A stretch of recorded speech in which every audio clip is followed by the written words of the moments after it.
Every pregnancy needs utmost care and attention. But certain pregnancies need a little extra attention. An RH negative mother carrying an RH positive baby is at increased risk of complications. BSV is at the forefront to ensure safe delivery in every RH negative pregnancy.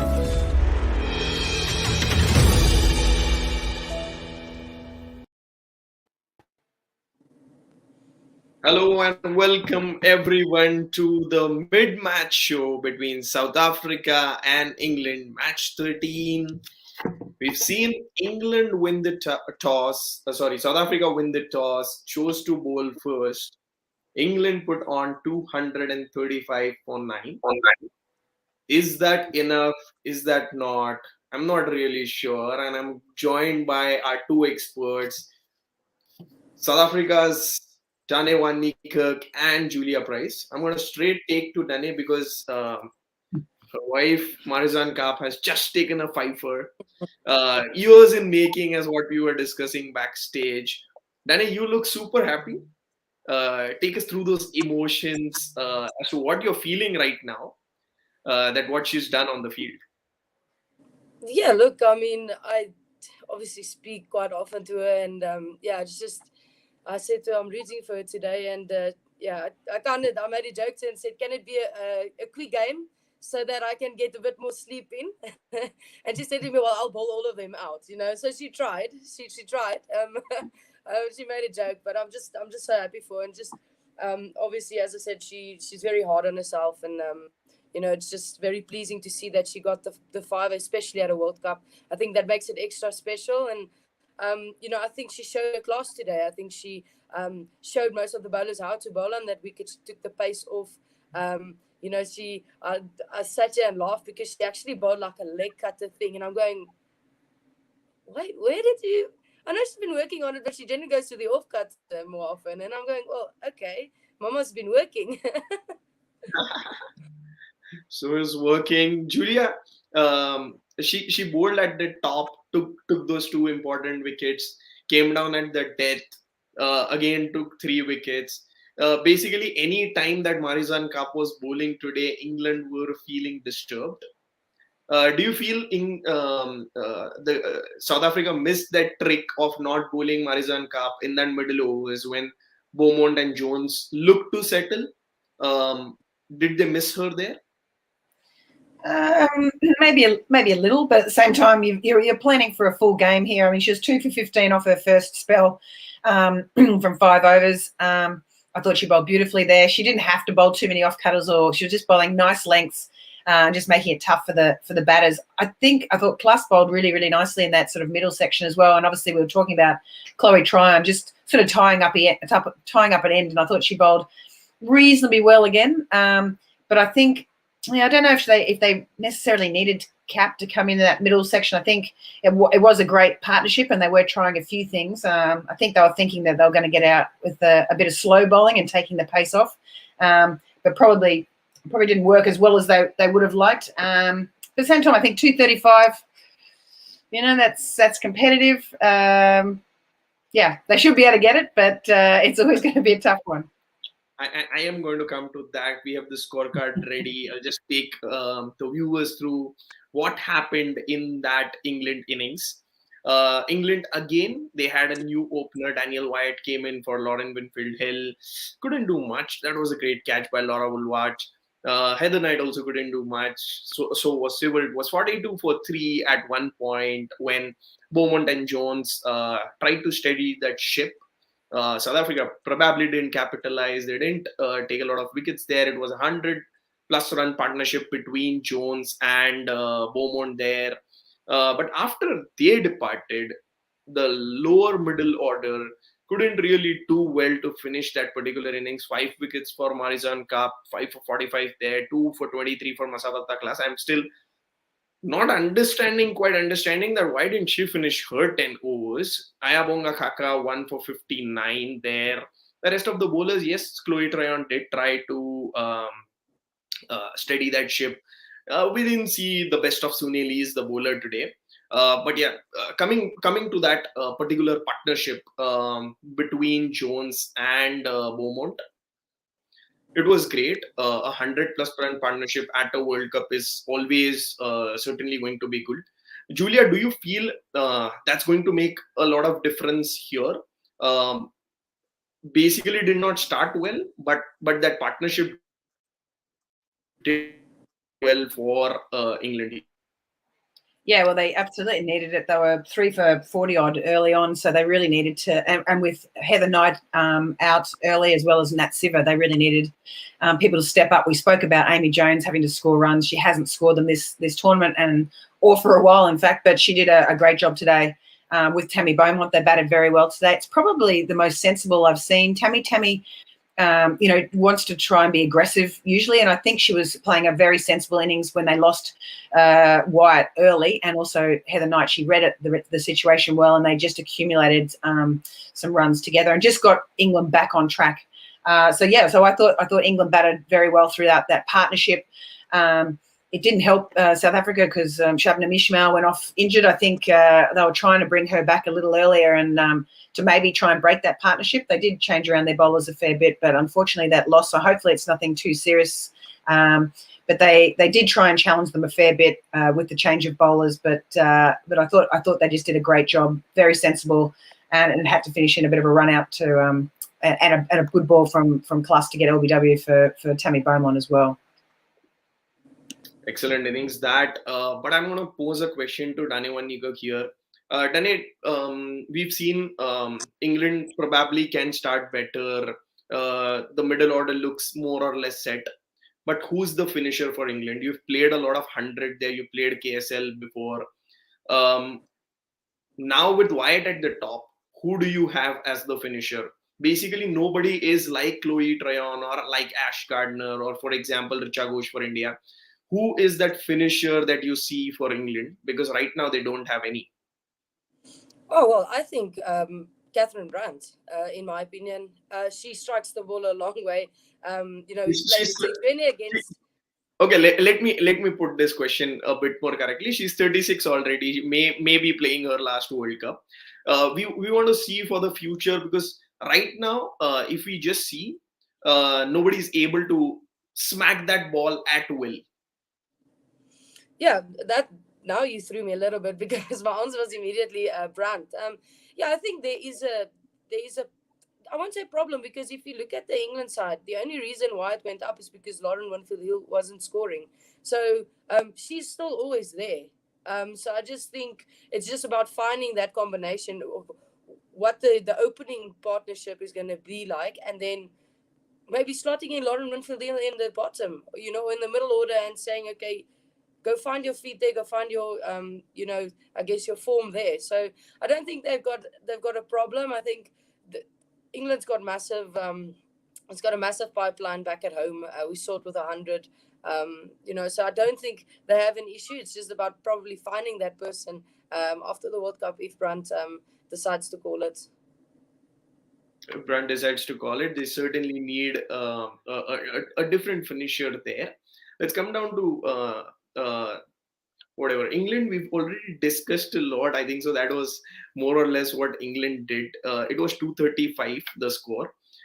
Julia, when we had the pre-show, you mentioned 220 or less, it's going to be South Africa's game. 250 or more, it's going to be England all over. But they've put you in a spot, they've exactly scored middle of that, and it's 235. Now, what's your say? Is that going to be enough for England, or is South Africa going to chase down this easily? Or is it going to be a tough fight? We're going to go till the 50th over. Yeah, it's they have put me in a tough spot, and it's I suppose I left that 30 run window just because I think that's where the game could go either way, and whichever team decides to step up and take the game for their own. So England have got enough there to defend. South Africa have got enough there that they can score those runs. So it's actually really in the balance. South Africa haven't scored this many runs yet in the World Cup, so they are going to be stretched a little bit. They do have Lizelle Lee back, obviously. Last game she didn't score any runs, but she's only played one game. I'm sure she'll be able to score some runs. So I really think it's tough because the pitch obviously still has a lot in it. If you're bowling, we saw Marizanne Kapp bowled beautifully. She bowled a lot of slow balls, the leg cutter that you were talking about, Dane, as well as the off cutter and some different types of balls which really gripped and bit in that surface. And I think Nat Siver or Kate Cross, they can both sort of bowl a lot of those sort of balls, which may make it difficult for South Africa to score if they, take that into account when they're bowling here. So. I don't want to. Do I have to make a decision? Can we not just say this is going to be an amazing finish? I will end the show there. I'm not going to put your spot right now itself. You have whatever 10-15 minutes still to decide where are you going there, because I know where Dane is going to go. So I'm going to put you in a spot, but I'll take 10-15 minutes. Let's come down to that bowling. Kapp was great, but so was Masabata Class in that middle over. She did really well, took those 2 important wickets in that middle. Dane, we spoke a lot about Thaka in the pre-show. We haven't spoke a lot about Masabata Class. She's also been very consistent. Has been that 4th bowler in the side, but has been very important. And never have we even discussed about she should be dropped and say Laba should be taken in. We've always discussed that Tasmin Bridge should be dropped and Laba should be taken in. Take us through Masabata Class and what she means to that team. Yeah, look, I think just looking at her bowling today, it was just nice to see her kind of making up for maybe what Thaka didn't get right, and that makes for a very good bowling attack, is having somebody to come in as that 4th bowler and still doing an incredible, exceptional job. So, just what I liked about her is because she brings it into the batters generally, is she didn't really give the batters room, and I always say she's somebody that runs in really hard and hits the deck.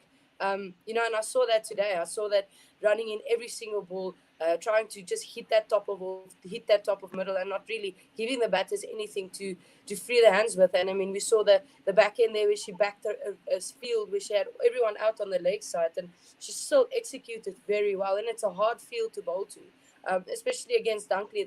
That's quite good over the covers, and then Brandt as well. So as I said, Aya maybe didn't go as well as everybody expected, but that's the beauty of this bowling lineup, is you have a class that comes in and does what Aya has been doing in the past game. So, I'm very happy for her. And again, also another underrated bowler we don't speak about often, but when I watched it, I was thinking, well, it works in their favor if not many people speak about them, because then they can just silently go about their work and put in really, I guess, I would say match-changing performances, because she went for less than 3 and over and took 2 wickets.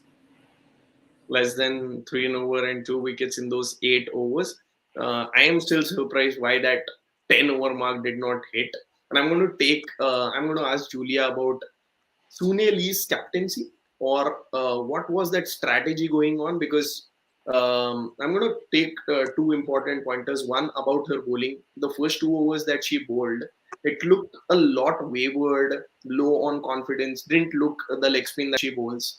It was very different. Of course, after Shabnim Ismail's injury happened, she did bowl another 5 overs, which looked better than what she did in her first spell. So that's one thing. And the other thing is about the captaincy, because if you just see, did South Africa miss that strategy of not getting that, not allowing Amy Jones, who was low on form, to score as many runs as she did right throughout? Clearly you wanted Kapp to bowl in that middle section. But at the same time, I think that she was bringing back Ismail at the time. As a captain, you're always thinking about who are you finishing with, who's the best person to bowl in the middle overs. And clearly Marizanne usually bowls in the death overs. She obviously has come back in the middle overs at some stage, but there was some quality bowling happening. And plus, I think she went with her initially as well as Ismail until she got injured. So I think she still in her head had, well, if I bowl Marizanne Kapp now, who am I going to be finishing with? So I don't mind the fact that she held her off, because they weren't flying, they weren't scoring a million runs. She was trying to stretch herself and get a few more overs out of herself. You're right, she didn't bowl amazingly well when she first came on, but leg spin's a tough art, and I think she probably needed to warm up a little bit more just to make sure that she was getting through the crease. She's lost her front arm completely as well in her technique.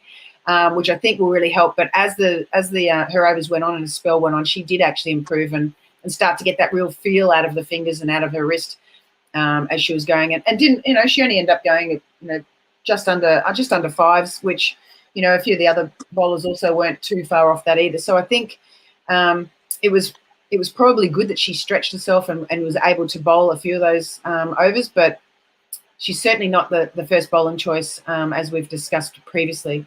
But just to go back and reconfirm, I'm okay with her not bowling Marizanne Kapp in that middle section because she has got so many other quality bowlers, and you do need to really think about who you're finishing with, and I think, and as you can see, Marizanne Kapp picked up 3 wickets in the end there, and it was really restricted them as when they really could have been accelerating through that area, and that's why you need those quality bowlers to be bowling in that depth. Dane, do you feel, I'm going to pose the same question, do you feel it was more of a technique or more of lack of confidence in your own bowling? Yeah, I know Sinead pretty well, so I know that she hasn't been as confident, especially if the ball gets stuck in your hand. You almost like, I've been through it as well, is you're just so afraid that it's going to happen again that it's almost like your hand tightens around the ball a little bit more. So I think it's a bit of both. I think Julia's spot on. I also find, because I generally stand extra cover so I can see her from the side, and I also found that she might drop her front arm, and that just makes for the ball to go either really short because you get through your action too quickly, or you just don't know kind of where you're releasing it, and that's why there's the full ones as well. So I think, because I've watched her train, I've watched her, in the nets, I promise you have to see that it's she beats the bat, she gets through the crease. I think it's just a little bit of lack of confidence in the game, as when is it going to get stuck in my hand. And that's why I keep on hammering that she needs to bowl more, because she came back, she bowled a lot better. The only thing I don't like is those out the front of the hand medium paced or slow paced bowls that she bowls sometimes. But again, I think it's just to get the ball out, just get through her action and stuff. But she needs to back the leggy a bit more, because when she pitched it, you could see the turn. And if she can get that consistently in a good place, I think she could have troubled the batters because it took quite grip. Even Chloe, that doesn't generally really grips, it got a bit of grip. So yeah, I just think she must bowl more. I think she must get through those patches. Everybody, as Julia mentioned, leg spin's tough. It's not easy. So it's almost just fighting through that patch and trying to get that confidence. I think if she does that, she can play a massive, crucial part going into the back end of this tournament. Back end of this tournament, South Africa will need Suneli's the bowler. She can definitely put those leg spins.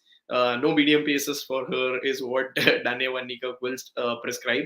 I want to also ask you, is that Shabnim Ismail leg injury that happened the same way for which she was a bit ruled out recently? Did you feel the same way as what the others did from what it looks on TV? Yeah, to be honest, that part I kind of missed a little bit. Yeah, I phoned my mom. I said, "What's going on? Why is Shibnam off the field?" And she said, "It looks like a toe." And I was like, "There's no way she's going to be off the field with a toe injury like for that long." As I know, because I know Marizanne and Shibnam struggles with that front foot. But yeah, I don't know. That's why I phoned my mom. I said, "What's going on?" Because I just ducked off to the bathroom and that happened, and I panicked a little bit because Shibnam's massive for the team, There's no way. I hope it's not the knee. I really do. I really don't. I hope it's not the knee, because that's probably not ideal. And also knowing Shibnam won't just go off. That was also the worry for me, is just she'll generally push through anything. Initially, even at the 100 when she did the knee, she stayed on the park and she played. So yeah, and she played a couple of games after that as well with the pain and all those things. So yeah, I don't know. I hope it's not too bad. I'll obviously check up on them I can't speak to anyone now, but the moment I can get a hold of somebody, I'm definitely gonna get on my phone and try and figure out if my veteran is okay. And I hope she is. And yeah, she's massive for the team, so it's gonna be a massive blow if there's something wrong. We all hope it's nothing wrong with Shabnim Ismail with what she did. Let's come down to that chase now. South Africa have 236 runs to win. Is it going to be easy? Is it going to be difficult? Or is it going to be easy for England to basically knock off South Africa?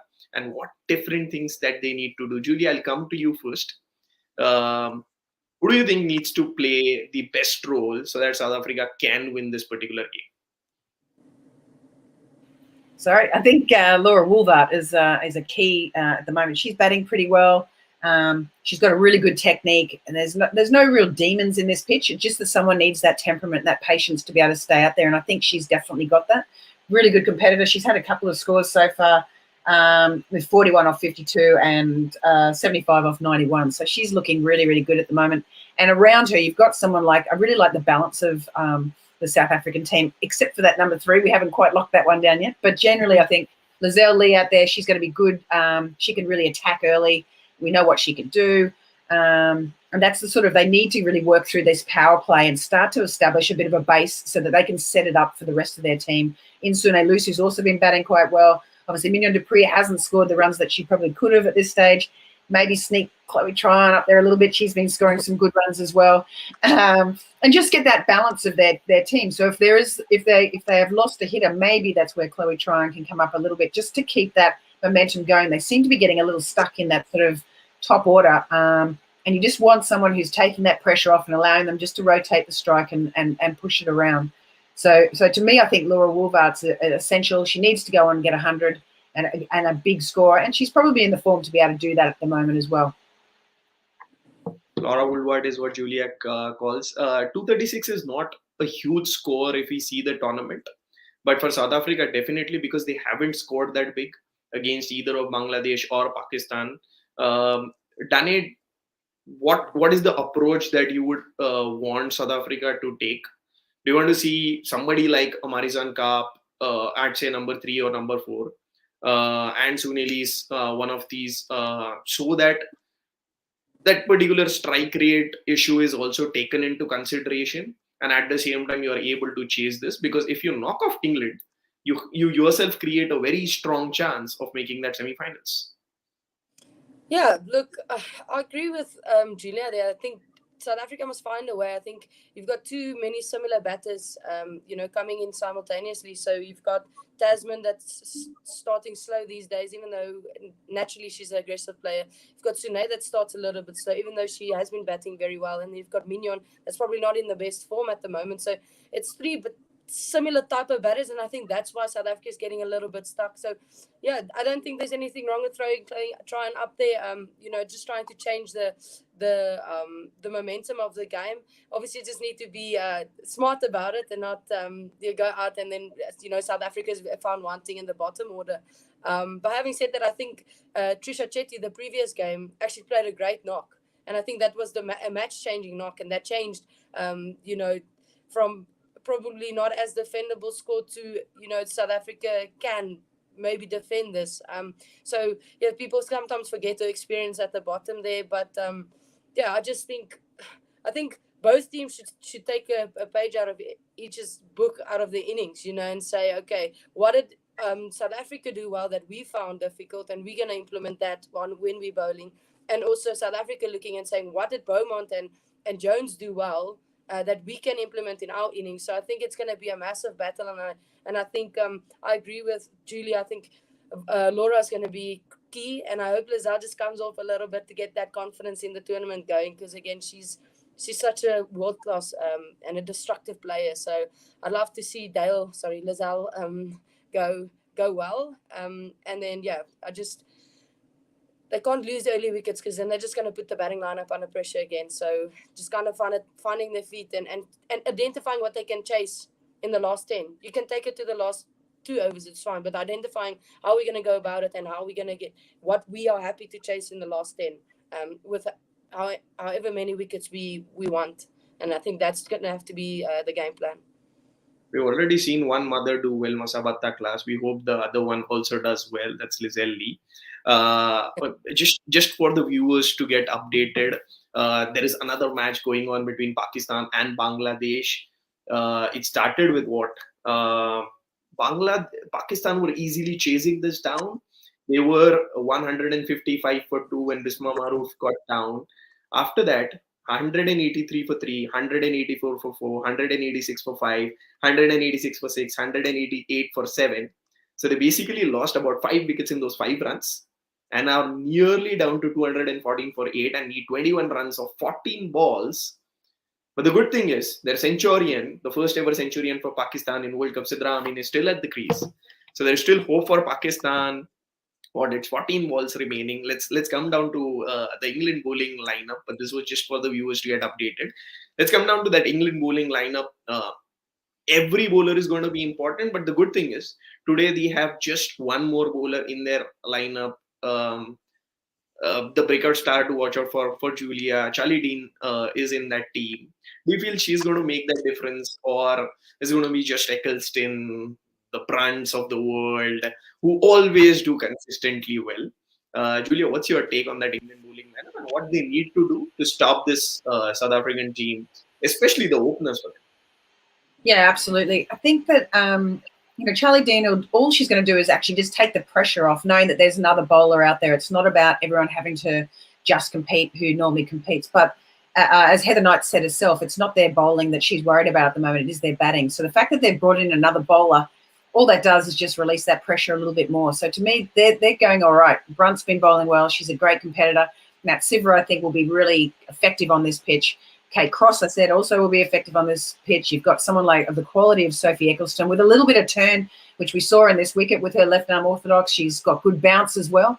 And then you've got Charlie Dean on top of that. And if we need to, Heather Knight can come in. She bowled some really good overs the other day. Didn't pick up any wickets, but bowled fairly economically and in good areas, and just puts that pressure on the scoring so it's not ticking over and sort of keeping under that 3 or 4 and over. So to me, I think they've got a pretty good lineup there. It's not going to be a walk in the park for South Africa, but at the same time, England still need to bowl in good areas. The boundaries aren't enormous and they can be cleared, and it's a fast outfield. So it should be a lot higher scoring than it currently is. But England probably didn't bat as well as they could, but South Africa bowled very, very well. So I still think it's probably a 250, 260 pitch. But South Africa just need to be just smart the way they go about this. So prediction, who are you backing? Who am I backing? I'm going to say England just. Yeah. I like this. I like this. When there are two experts and both of them say one country, I like it because I have something to talk about in the post show. Dane, I'm sure you're backing South Africa, but what is the kind of over that you feel South Africa is going to chase this 236? Well, if I could have made the plans, I would tell them to just knock it off in the 47th. 4 wickets down. Don't do anything rash. Just get one of the top order, the top 4 to bat through and take the team through.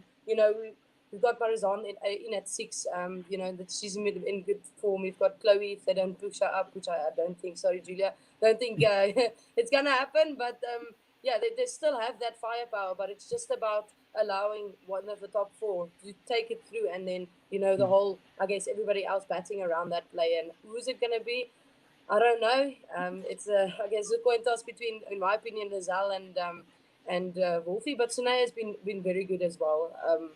But yeah, I think just get it. That's all. I don't care if you get it in the 49.5. I don't care. Just get it.